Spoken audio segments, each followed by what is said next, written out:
Oded's house is right behind over there. He grew all of this. This was his passion project. The cacti, and they're so beautiful. It's so peaceful in here. Oh my goodness. Hi, little kitty cat. I know. Hi. It just feels so peaceful in here. And then you're out there and everything's just burned. And in here you could just take a moment. Take a moment to breathe. We're going into Oded's home now. And you know, every single Friday night when I light my Shabbos candles, I light for Oded. He's the face that I look at. Still being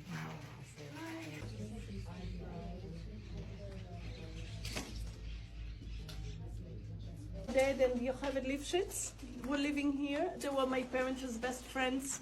So they are like my second parents. Their sons and daughter are very close to our family. So they were here on the morning of October 7th. Actually, Oded didn't feel good, the father. And Arnon, his eldest son, took him to the hospital on Friday evening, to Soroka Hospital, and the doctors told him, you better stay in the hospital. We repeated that the exams are not so good, we want you to stay here and we'll do further exams. He said, no, I want to get back home. I want to sleep in my bed. So his son brought him back at 8 in the evening, Friday, and he slept in his bed.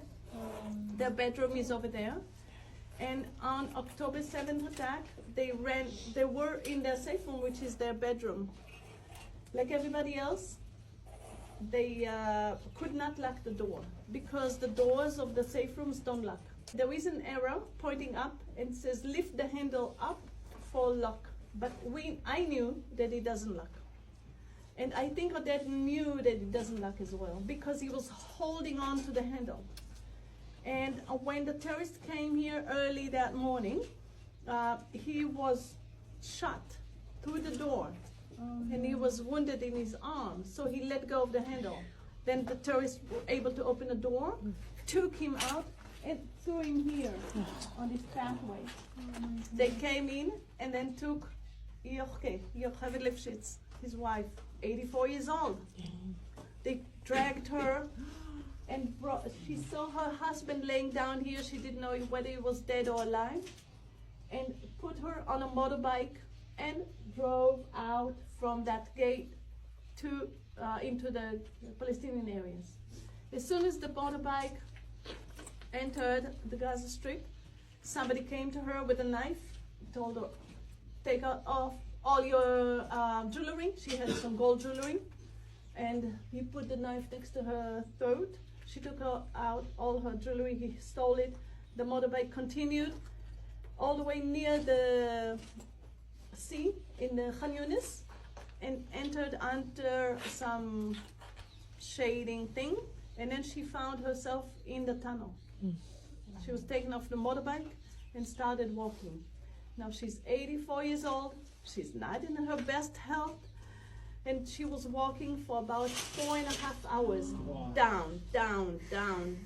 down in these narrow tunnels.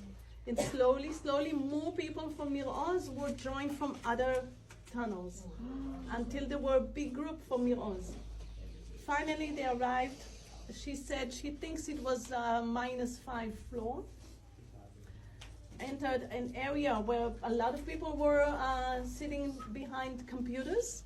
So I asked her, what is reception? Did you have to tell your names and stuff? She said, no, they were sending movies of the footage that the Palestinians took from their GoPros to the world. They were proud. They were proud of what they've done.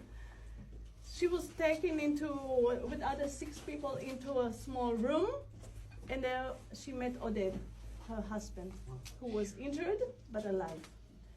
Oded didn't feel good, and she also didn't feel good. She had bad stomach problems. Her whole body was aching.